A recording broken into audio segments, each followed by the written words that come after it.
نماز عید کا طریقہ کچھ اس طرح سے ہے کہ 2 رکعت واجب عید الفطر کی نیت کر کے کانوں تک ہاتھ اٹھائے اور اللہ اکبر کہہ کر ہاتھ باندھ لے، پھر ثنا پڑھے، پھر کانوں تک ہاتھ اٹھائے اور اللہ اکبر کہتا ہوا ہاتھ چھوڑ دے، پھر ہاتھ اٹھائے اور اللہ اکبر کہہ کر بات چھوڑ دے، ہاتھوں کو چھوڑ دے، پھر ہاتھ اٹھائے اور اللہ اکبر کہہ کر ہاتھ باندھ لے۔ یعنی پہلے تکبیر میں ہاتھ باندھے، اس کے بعد 2 تکبیروں میں ہاتھ لٹکائے، پھر چوتھی تکبیر میں باندھ لے۔ اس کو یوں یاد رکھا جا سکتا ہے کہ جہاں تکبیر کے بعد کچھ پڑھنا ہے وہاں ہاتھ باندھ لیے جائیں گے، اور جہاں پڑھنا نہیں ہے وہاں ہاتھ چھوڑ دیے جائیں گے۔ ٹھیک ہے، یعنی جب ہم نماز عید ادا کرتے ہیں تو 3 تکبیرات پہلی رکعت میں ہوتی ہیں زائد، اور 3 تکبیرات دوسری رکعت میں زائد ہوتی ہیں۔ تو پہلی رکعت کے اندر پہلے جو ہوتی ہیں وہ تکبیریں پڑھی جاتی ہیں، یعنی سب سے پہلے تو ہم تکبیر تحریمہ کہتے ہیں، یعنی اللہ اکبر کہہ کر ہاتھ باندھ لیتے ہیں، چونکہ ہمیں ثنا پڑھنی ہوتی ہے تو ہاتھ اسی لیے باندھتے ہیں کہ ہم نے کچھ پڑھنا ہے، تو ثنا پڑھنے کے لیے ہم نے ہاتھ باندھ لیے۔ اب اس کے بعد 3 تکبیریں زائد ہوتی ہیں، تو ان 3 تکبیروں میں ہم نے کانوں تک ہاتھ اٹھا کر ہاتھوں کو پہلی 2 تکبیروں میں چھوڑ دیں گے اور تیسری میں باندھ لیں گے، کیونکہ اس کے بعد قرات ہوگی، تو جہاں کچھ پڑھنا ہے وہاں ہاتھ باندھ لیے جائیں گے۔ تو ہم نے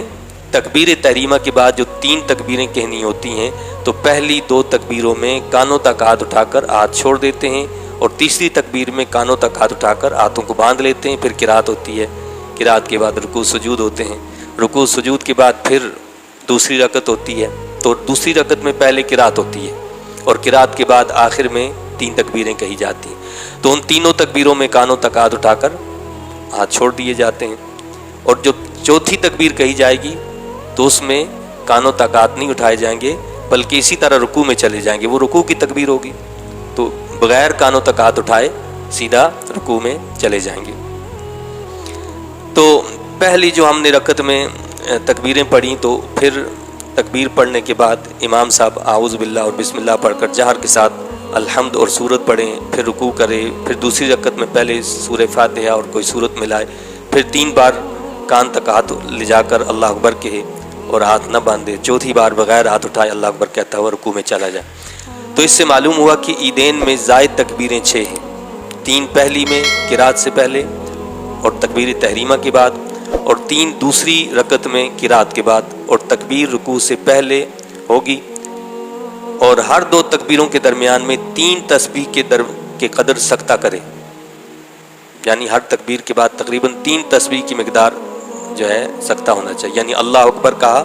تو سبحان اللہ سبحان اللہ سبحان اللہ کہنے کی مقدار وقفہ ہے بیچ میں، اللہ اکبر تو 3 مرتبہ سبحان اللہ کہنے کی مقدار وقفہ ہے۔ اور عیدین میں مستحب یہ ہے کہ پہلی رکعت میں سورہ جمعہ یا سورہ منافقون یا سبح اسمہ اور دوسری میں ہل اتاکا پڑھی جائیں۔ امام نے اگر 6 تکبیروں سے زیادہ کہہ دیں تو مقتدی بھی امام کی پیروی کرے، مگر 13 سے زیادہ میں امام کی پیروی نہ کرے، یعنی اگر بالفرض امام 3 سے زائد تکبیریں کہہ بیٹھے تو مقتدی جو ہے وہ امام کی پیروی کرے گا، البتہ کیا بتایا کہ 13 سے زیادہ میں امام کی پیروی کرنا جائز نہیں ہے۔ پہلی رکعت میں امام کے تکبیر کہنے کے بعد اگر مقتدی شامل ہوتا ہے تو اس کا طریقہ کیا ہوگا؟ تو اگر ایک مقتدی امام کے تکبیر کہنے کے بعد شامل ہوا ہے تو اسی وقت 3 تکبیریں کہہ لیں، اگرچہ امام نے قرات شروع کر دی اور 3 ہی کہے، یعنی بالفرض کوئی دیر سے پہنچا، امام صاحب نے تکبیرات کہہ لی ہیں، قرات شروع ہو چکی ہے، تو اب آنے والا آ کر یعنی تکبیر تحریمہ کہے اور ثنا پڑھے اور اپنی تکبیرات وہ کہہ لے، جو 3 تکبیرات اس کی کہنی ہے، امام صاحب نے قرات شروع بھی کر دی ہے تو وہ اپنی تکبیریں کہہ لے، اور 3 تکبیریں کہنی ہیں یعنی 3 تکبیریں کہے گا، تو 3 ہی کہے، اگرچہ امام نے 3 سے زیادہ کہی ہوں، اور اگر اس نے تکبیریں نہ کہیں کہ امام رکوع میں چلا گیا تو کھڑے کھڑے تکبیریں نہ کہے بلکہ امام کے ساتھ رکوع میں چلا جائے اور رکوع میں تکبیر کہہ لے، اور اگر امام کو رکوع میں پایا اور غالب گمان یہ ہے کہ تکبیریں کہہ کر امام کو رکوع میں پا لے گا تو کھڑے کھڑے تکبیریں کہے، پھر رکوع میں جائے، ورنہ اللہ اکبر کہہ کر رکوع میں جائے اور رکوع میں تکبیریں کہے، پھر اگر اس نے رکوع میں تکبیریں پوری نہ کی تھیں کہ امام صاحب نے سر اٹھا لیا تو باقی ساقط ہو گئے۔